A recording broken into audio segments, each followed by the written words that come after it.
একটা চিপসে কামড় দেওয়ার সময় আপনি কখনো কল্পনাও করতে পারবেন না যে একটা আলু কত লম্বা রাস্তা পাড়ি দিয়ে আপনার হাতে চিপস হয়ে এসেছে। আজ আমি আপনাদের নিয়ে যাচ্ছি বিশ্বের সবচেয়ে আধুনিক, সবচেয়ে গোপন, সবচেয়ে ভয়ঙ্কর ফ্যাক্টরিগুলোর ভেতরে। এই যাত্রা শুরু হয় বিশাল বিশাল আলুর খামার থেকে। আজকাল আলু তোলার জন্য আর হাজার হাজার শ্রমিকের দরকার পড়ে না।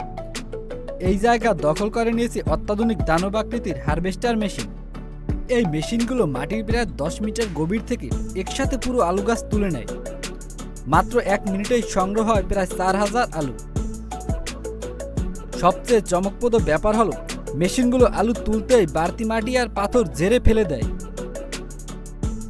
এরপর আলুগুলোকে বিশাল ট্রাকে করে পাঠানো হয় বিশেষ স্টোরেজ সেন্টারে।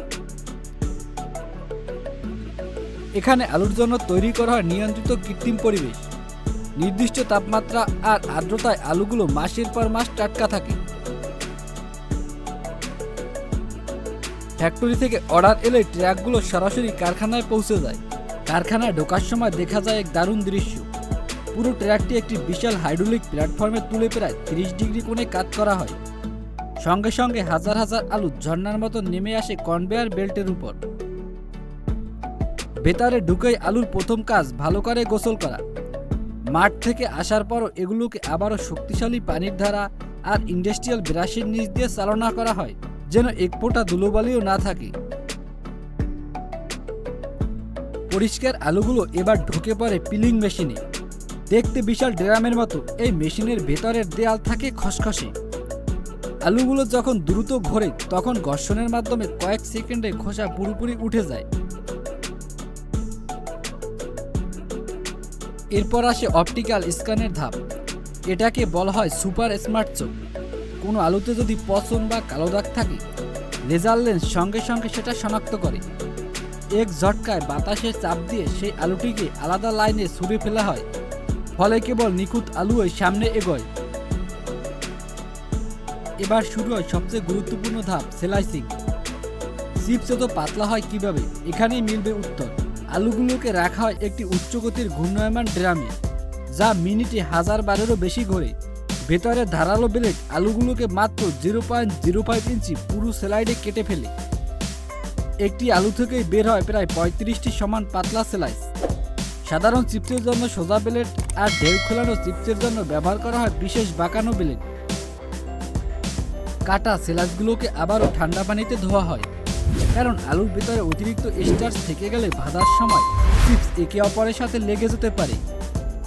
ধোয়ার পর স্লাইসগুলো হয় পরিষ্কার, স্বচ্ছ আর আলাদা আলাদা। এরপর শুরু হয় আসল রূপান্তর, আলু থেকে চিপস। প্রায় 40 ফুট লম্বা বিশাল ফ্লোয়ারের স্লাইসগুলো গরম তেলে ঢোকে। তেলের তাপমাত্রা থাকে প্রায় 350 ডিগ্রি ফারেনহাইট। প্রায় 3 মিনিট ভাজার পর চিপসের ভেতরে সমস্ত পানি বাষ্প হয়ে যায় এবং সেই জায়গা দখল করে নেয় তেল। এখানে ব্যবহার হয় বিশেষ এক তেল ব্যবস্থাপনা প্রযুক্তি। তেল সবসময় 50% নতুন আর 50% পুরান রাখা হয়। একেবারে নতুন তেলে ভাজলে চিপস বেশি তেল তেলে হয়, আবার খুব পুরনো তেলে ভাজলে স্বাদ একেবারে নষ্ট হয়ে যায়। এই ভারসাম্যই চিপসকে দেয় পারফেক্ট স্ট্রাকচার আর স্বাদ। ভাজার পর চিপসগুলো বের হয় সুন্দর সোনালী রঙে। গরম অবস্থাতেই এগুলো পাঠানো হয় সিজিং চেম্বারে। বিশাল ঘূর্ণায়মান ড্রামের ভেতরে লবণ, বারবিকিউ, টমেটো সস সহ বিভিন্ন ফ্লেভারের মশলা বৃষ্টির মতো চিপসের উপর পড়তে থাকে। গরম থাকার কারণে প্রতিটি চিপসে মশলা নিখুঁতভাবে লেগে যায়। শুধু স্বাদের জন্য এক একটা কারখানায় প্রতিদিন ব্যবহৃত হয় হাজার হাজার কেজি মশলা।